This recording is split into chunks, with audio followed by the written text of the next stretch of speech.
était un important poète, moraliste et romancier français qui a vécu en France de 1821 à 1695. Son œuvre est variée et ses fables sont toujours considérées comme un chef-d'œuvre de la littérature française.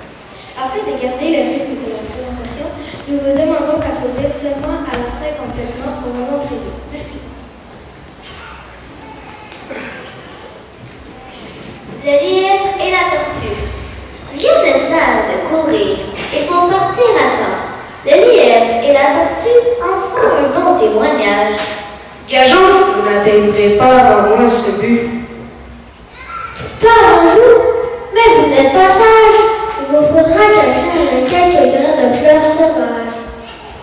Ça joue pas, c'est quand même que je gage. Ainsi fut fait, et de tous deux, on plaça près du but les enjeux. Savoir quoi, ce n'est pas l'affaire, ni de quel juge l'on peut convenir.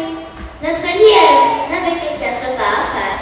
Je parle de ceux qui fait lorsque les chefs de chasse courent après A. Quelques sauts et ils déguerpillent et l'essentiel à leur chasse. J'ai bien du temps devant moi pour brouter, pour dormir et pour écouter de bien le vent. Il laissa la tortue marcher sur ce chemin des parioles. Elle part, elle se démène, elle se hâte avec lenteur. Lui, cependant, méprise une telle victoire, tient la gageure à peu de gloire, et croit que c'est tout en son honneur de partir tard. Il broute, il se repose, et s'amuse à toute autre chose qu'à cette gâchure. À la fin, quand il vit que la tortue arriva presque au bout du champ, il partit comme une flèche, mais les élans qu'il fit furent vains. La tortue arriva à la fenêtre.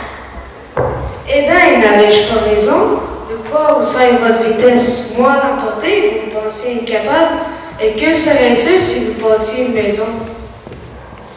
Le lièvre nous montre bien que dans la vie, il ne faut pas attendre la dernière minute pour accomplir notre travail, ni perdre le temps en le faisant.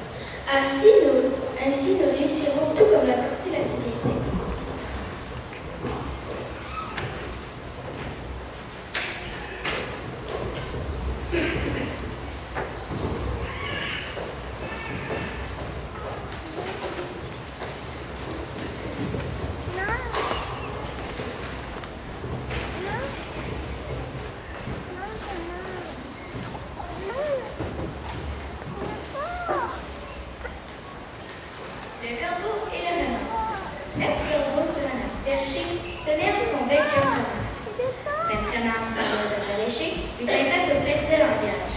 Et bonjour, monsieur Ducorbeau, que vous êtes joli, que vous me semblez beau, sans mentir, si votre ramage apporte à votre plage, vous êtes le phénix des autres de ces bois.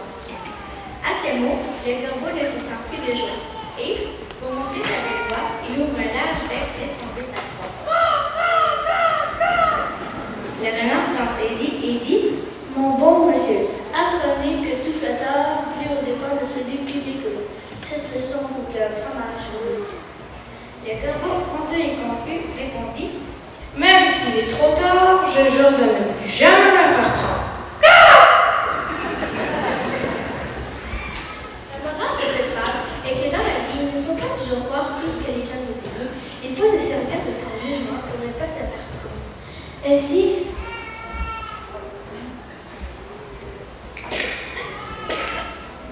si notre corbeau avait réfléchi, il aurait bien réalisé que le renard lui manquait juste pour obtenir son fromage.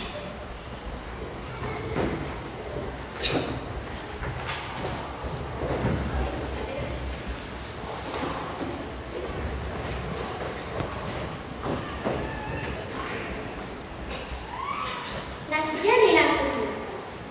La cigale ayant chanté tout l'été se trouva fort dépourvue quand la bise fut venue. Pas un seul petit morceau de mouche de vermisseau. Elle alla crier famine chez la fourmi sa voisine, la priant de lui prêter quelques grains pour subsister jusqu'à la saison nouvelle. Je vous paierai, avant la récolte, fondement, intérêt et principal. Mais la fourmi n'est pas prêteuse, c'est là son moindre défaut. Que faisiez-vous au temps chaud? Nuit et jour, à tout venant, je chantais, ne vous déplaise.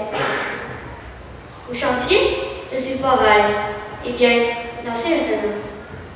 La morale de cette fable est que dans la vie, c'est important et nécessaire d'être prévoyant et organisé.